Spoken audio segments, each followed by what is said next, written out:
So, ayan guys, shout out sa buong Team Lintek. So, nandito tayo ngayon sa farm ng tulips. So, meron silang nakalagay dito, Tulips Festival. Pero mukhang wala naman na yung ibang. Normally, lahat ng farmers dito merong may mga tanim na tulips. Pero ngayon parang mukhang priority nila yung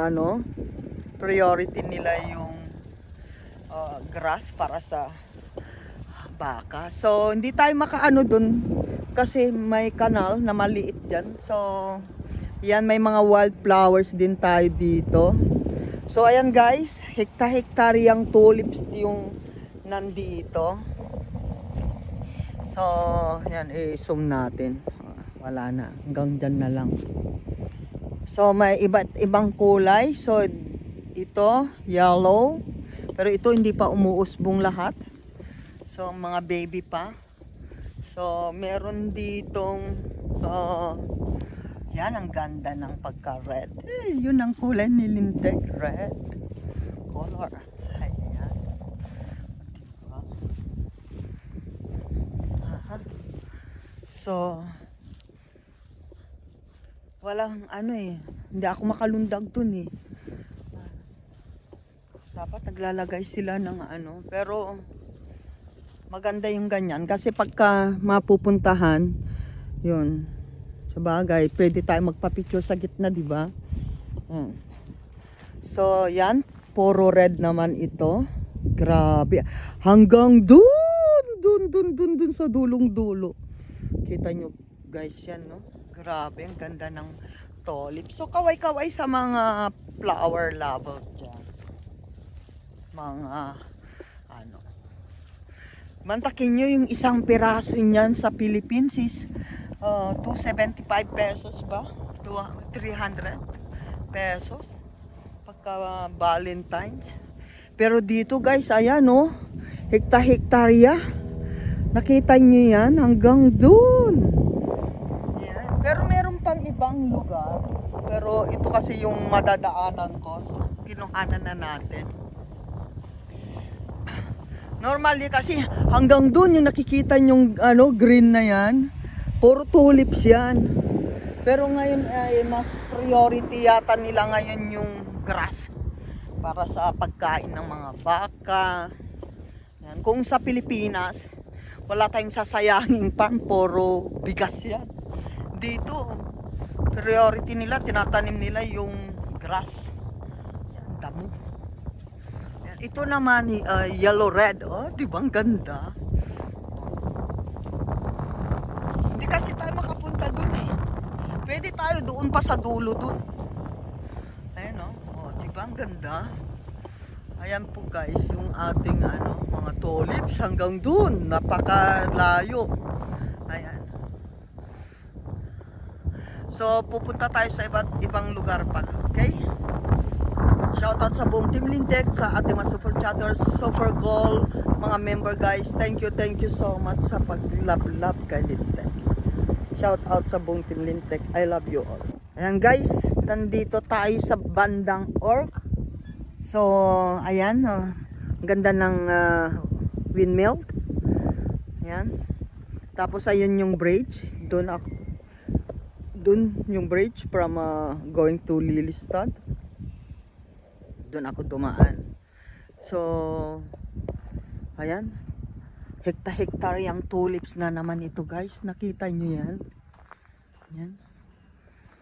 Aapak sana ako dito. Kaya lang baka parang mukhang may tinanim na rin. We're croning. We're gonna under croning on the bloom festival. Ayan. May mga nakaano dito. Beste besuker. Crack when we fraken on nito. Ang sabi dito ay kung maaari ay wag maglakad sa gitna ng tulips. Ayan. Sabi ng ibon. Ay, may English pala dito. I would like to ask you not to walk between the tulips. This can damage our tulips. Walk before the tulip is no problem. Oh. May English din pala. Hindi ko nakita. Sorry naman. So, ayan, ang ganda-ganda niya. O, diba? Yellow, light yellow naman to. Tapos doon, pink. So, kita nyo guys, ang layo niyan. Grabe. Tapos may mulan, diba? Ay, mulan, windmill. Mulan kasi tawag dito. Ayan, oh grabe. O, yung iba hindi, umuusubong pa lang yung iba guys. Ayan, so tumutubo pa. Hanggang May pa naman ang tulip. So, ayan ito hindi, excuse me, dito hindi pa tumubo lahat, hindi pa lumabas lahat. Oh, kasi tignan nyo guys, oh. Pero dito sa kabila, ayun, di ba? Grabe, hektar-hektarya yan. So, tignan nyo guys, ayan. Oh, kita nyo yung ano na yan. Oh, ganda niya, di ba? Oh, hanggang dun. Hanggang dun. Diyos ko, ilang hektarya kaya itong tinaniman nilang ito. So, yung ganyan kaganda ang tulips natin. Punta sana ako sa gitna kaso lang kawawa naman pagka ano. Wag na lang. Pakita ko na lang sa inyo yan. So karamihan yellow. Kasi nga Easter day. So mas ano ang yellow. Ayan, grabe oh. Mantakin nyo gan. Ang layo niyan ha. Tingnan nyo, sinum ko lang. So, ilang hektarya yan, no? Hanggang dun sa dulo. Oh, ayan yung windmill. Kasi ano na yun dyan eh. O, dagat na dyan guys. So, hindi tayo pwedeng pumunta dun kasi wala tayong dadaanan. So, ayan, ganyan kagrabe sila dito. Free kang mamasyal, free kang mag-ano.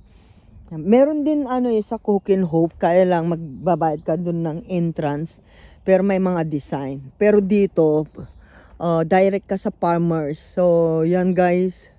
So, di ba? Ang luwang. Doon pa, sa kabila may red din doon. Pero dito tayo.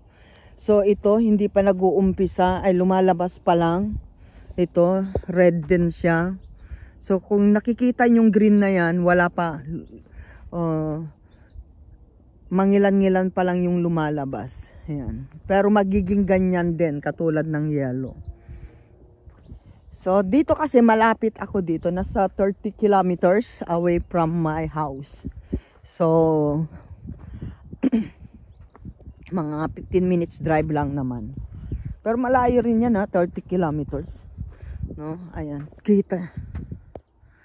So, kita nyo yan guys. Grabe, di ba? So, pupunta tayo dito sa may red. Bilisan nating maglakad kasi malulubat na si Lintek. So, ganda, di ba?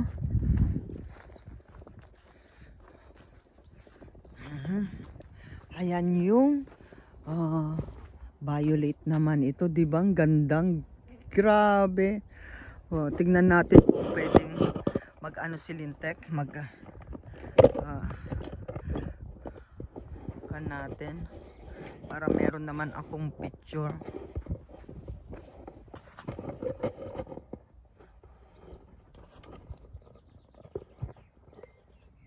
Ang hirap na walang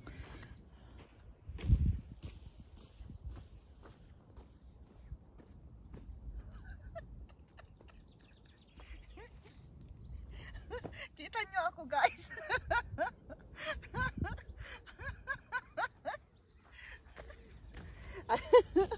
Ayun lang.